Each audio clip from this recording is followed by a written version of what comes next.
Hello students, I hope you all are well.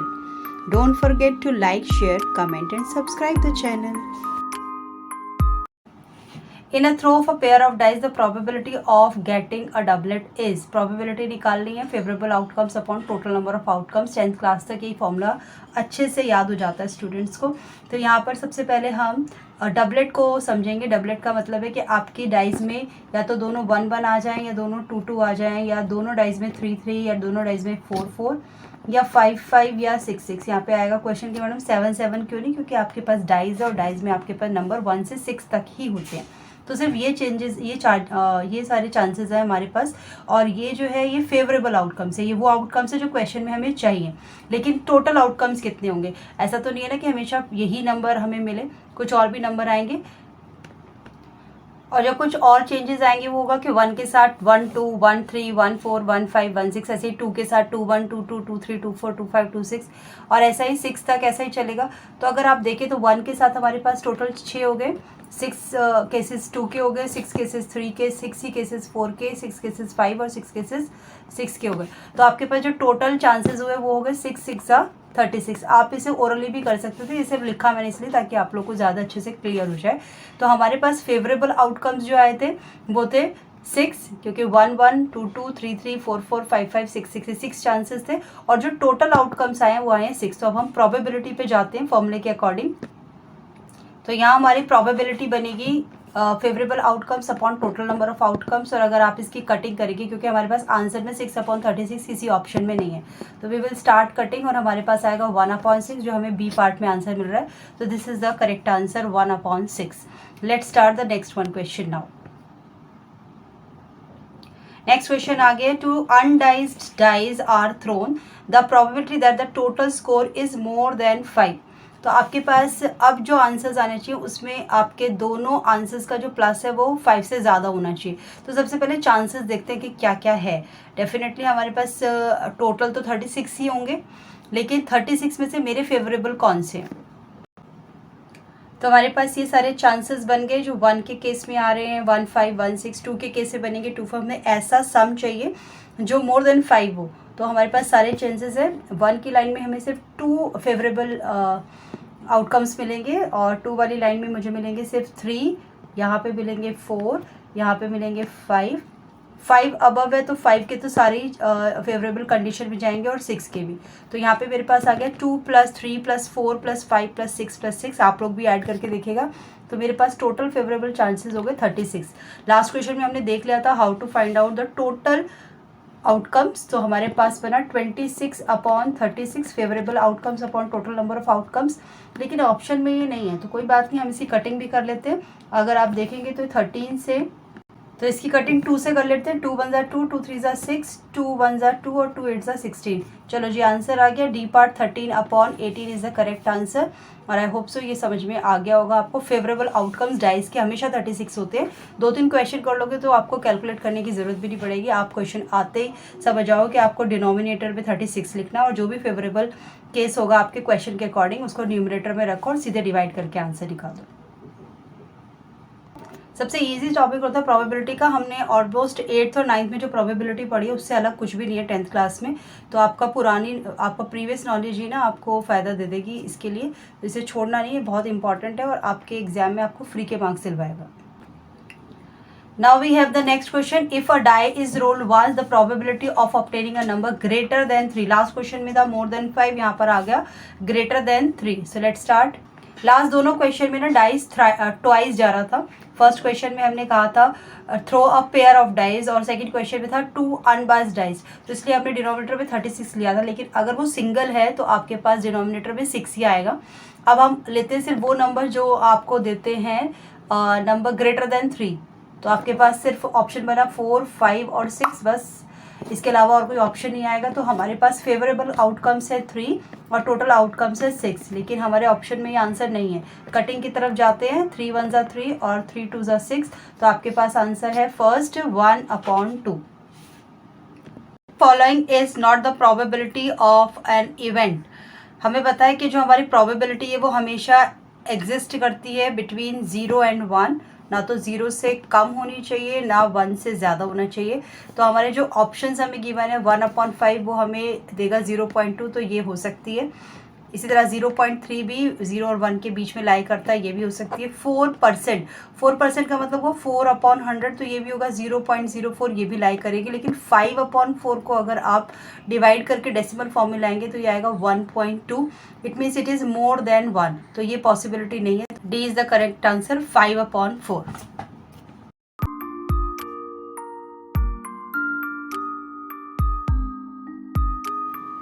Don't forget to like, share, comment and please subscribe the channel.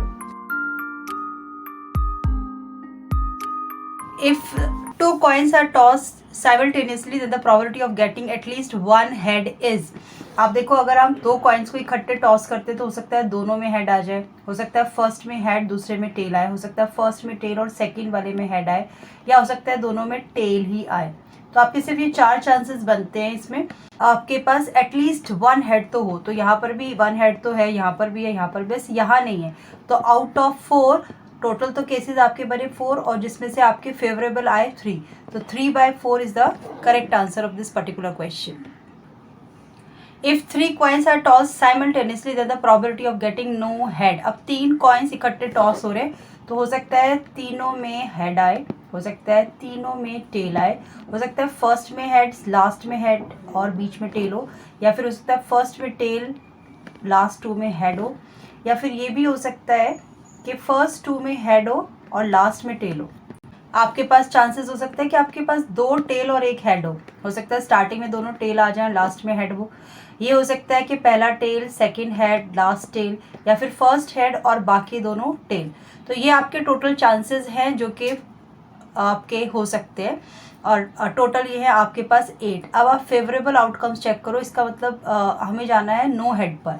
तो ऐसे कितने हैं जिसके अंदर head है ही नहीं, तो एक तो है आपका ट्रिपल टी जिसके अंदर कोई भी हेड नहीं है। इसके अलावा सारे 7 में आपके पास कुछ ना कुछ हेड में है 1 या 2। तो आपका जो फेवरेबल आउटकम बनेगा वो होगा 1, और आपकी प्रोबेबिलिटी बन जाएगी 1/8, which is the C of this question. C is the correct answer of this particular question. इस क्वेश्चन ने पूछा which of the following can be the probability of an event. हमें पता है 0 से कम नहीं होनी चाहिए और 1 से ज़्यादा नहीं होनी चाहिए। तो देखो नेगेटिव वाला तो अपने आप में क्रॉस हो जाता है क्योंकि नेगेटिव है, यानी कि 0 से कम है। ये वाला भी क्रॉस हो जाता है क्योंकि 1 से ज़्यादा है, भले ही 0.04 ज़्यादा है लेकिन फिर भी ज़्यादा है, तो ये कैंसिल हो जाता है। इसी तरह से अगर आप 8/7 करेंगे तो ये भी 1 पॉइंट समथिंग आएगा, ये आएगा आपका 1.1 आएगा, तो ये भी 1 से ज़्यादा हो गया।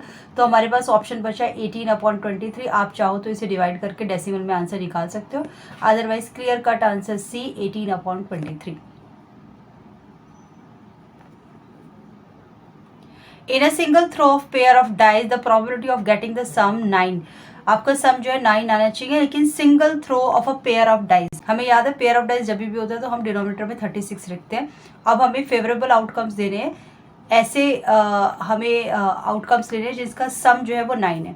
तो शुरू करते हैं, अगर हम 1 से लें तो 1 + 6 स्मॉलेस्ट और हाईएस्ट ले तो वो 9 नहीं मिल सकता, तो 1 की तो पूरी लाइन रिजेक्ट हो जाती है। इसी तरह से 2 और 6 जो है वो भी आपको देगा 8, तो 2 की भी पूरी लाइन रिजेक्शन में चलेगी। हमारे पास 3 से स्टार्ट हो सकता है, अगर हम 3 + 6 करते हैं तो वो 9 हो सकता है। तो ये हमारा आंसर होगा 3 और 6, क्योंकि 3 और 6 है तो 6 और 3 भी होगा।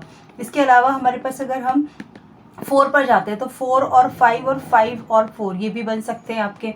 इसके अलावा और कोई आपके ऑप्शन नहीं बनते, तो मेरे पास टोटल जो चांसेस हैं, जो फेवरेबल आउटकम्स है वो है 4, और यहाँ है टोटल आउटकम्स जो है वो 36। फेवरेबल आउटकम्स 4 और टोटल आउटकम्स 36। तो अगर आप इसकी कटिंग करेंगे तो आप जानते हैं 4 × 1 = 4, 4 × 9 = 36। हमारे पास बी आंसर है 1/9, जो कि करेक्ट आंसर है।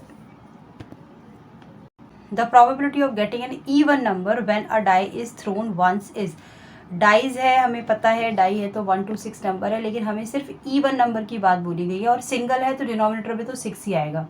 इवन नंबर कौन कौन से होते हैं? 2, 4 और 6। तो कितने आउटकम्स हो गए फेवरेबल? ओनली 3। 3/6 आपके ऑप्शन में नहीं है, लेकिन कटिंग करके आप इसको निकाल सकते हैं 1/2, यानी कि A is the correct answer.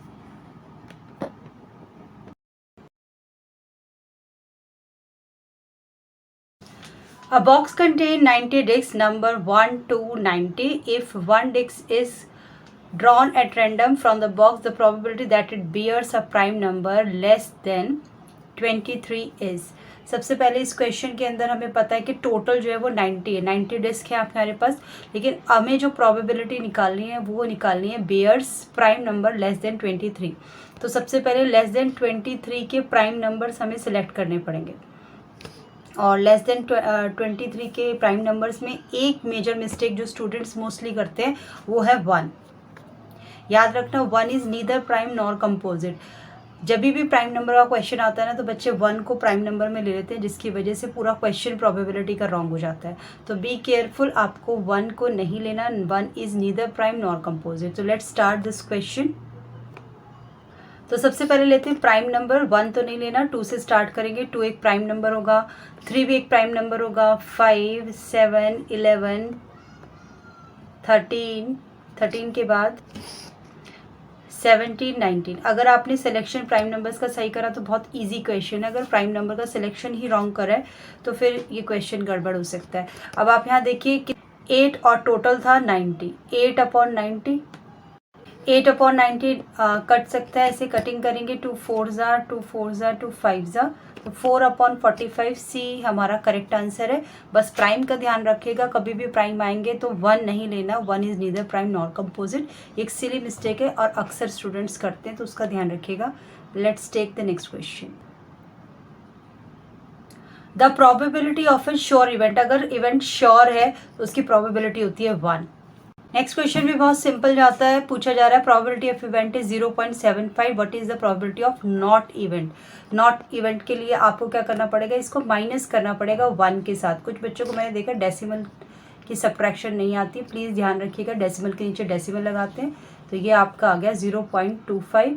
ये क्योंकि हम सम हमेशा नॉट इवेंट का और इवेंट का प्लस करके हमेशा 1 आता है, तो 1 आना चाहिए, इसलिए मैंने इसे 1 में से माइनस कर दिया 0.75 को, तो हमारा आंसर आया 0.25।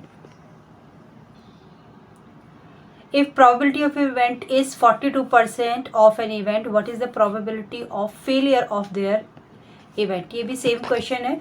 100 से माइनस कर देंगे 42 को, तो आपके पास आएगा 58%। तो दिस इज़ द आंसर। फिर दोबारा एक इवेंट का होना मतलब 100% वो होगा, वो श्योर इवेंट है, इसलिए हमने इसे 100 से माइनस कर दिया। और अगर डेसिमल में होगा तो हमेशा 1 होगा कंप्लीट टोटल उसका, तो 1 से माइनस कर देंगे। दोनों सेम पैटर्न के क्वेश्चन और easy. A bag contains 8 red 9 blue marbles. A marble is taken out randomly. What is the probability of red marble? तो आपके पास देखो रेड ऑलरेडी आपको गिवन है कि ये रेड जो है वो 8 है आपके पास, और 9 जो है वो ब्लू है। तो सबसे पहले टोटल निकालते हैं। टोटल आउटकम्स जो होंगे वो होगा 8 + 9 यानी कि 17, और उसमें से सिर्फ मुझे निकालनी है रेड, और रेड ऑलरेडी 8 आपको गिवन है, तो आपका आंसर बनेगा 8/17। What is the probability of a person not possessing a vehicle. तो 1/5 पोजेस करते हैं, तो आप देखो 1/5 के पास तो है, यानी कि 5 में से 1 के पास है, तो यानी कि किसके पास नहीं है, डेफिनेटली 4 के पास नहीं है। टोटल 5 है ना, उनमें से 1 के पास है, तो कितनों के पास नहीं है, डेफिनेटली 4 के पास नहीं है। तो आपका जो फ्रैक्शन में बनेगा वो बनेगा 4/5। तो C is the correct answer of this particular question. आप चाहो तो इसे वैसे ही 1 से माइनस करके भी निकाल सकते हो। आपका डिनोमिनेटर सेम करने के लिए एलसीएम लेना पड़ेगा, तो भी आपका ये 4/5 आएगा। जिस भी तरीके से आपको इजीली समझ में आ जाए, आंसर आपका 4/5 आएगा। Ashmita and Shreya are sister. What is the probability that both have birthday on 14th of September? Ignoring leap year. Leap year को इग्नोर कर दें तो सबसे पहले तो हमें पता है कि 365 डेज ही होंगे। अगर हम इग्नोरिंग लीप ईयर करते तो सबसे पहले तो ये 365 वाला 66 तो कट ही जाएगा, क्योंकि डेज तो 365 ही होंगे। उसके बाद बोला है कि दोनों have the both birthday on 14th of September। तो 365 में एक ही दिन दोनों के बर्थडे के लिए होना चाहिए, तो दैट इज़ 1 आउट ऑफ 365। तो आपका आंसर बन जाएगा 1/365। D is the correct answer. What is the probability of getting a king in a well shuffled pack of 52 cards? आपको पता है कि एक पैक ऑफ 52 कार्ड्स में 4 आपके किंग होते हैं और टोटल कार्ड्स जो होते हैं वो 52 होते हैं। तो इसको निकालने के लिए आपको कटिंग करना पड़ेगा, 4 1 और 4 3 तो 1/13। A is the correct answer of this question. The probability of getting a bad egg in a lot of 400 is 0.035. The number of bad eggs in lot is, number of bad eggs निकाल लेते हैं। सबसे पहले probability हमें given है, probability का formula होता है favorable outcomes upon total outcomes। तो देखो favorable outcomes हमें नहीं पता, हमें bad eggs का नंबर नहीं पता, लेकिन हमें उसकी probability पता है। तो probability की जगह रखते हैं 0.035 और total भी मुझे पता दे यार 400, ये x मान लेते हैं। तो यहाँ से 400 इधर जाके मल्टीप्लाई होगा और 0.035 इंटू 400 जो आंसर आएगा आपका, that would be the number of bad x. आप इसे मल्टीप्लाई कर सकते हैं 400 इंटू 35/1000। सबसे पहले तो ना 0 से 0 कट कर दो, इजीली हमारी कैलकुलेशन हो जाती है। 4 से मल्टीप्लाई करेंगे, ये बनेगा 140/10। 0 से 0 कट कर दीजिए, 14 आपके नंबर ऑफ बैड एक्स आ गए, जो कि आपके डी पार्ट में आंसर गिवन है। नेक्स्ट क्वेश्चन में आता है the probability expressed as a percentage of a particular occurrence can never B.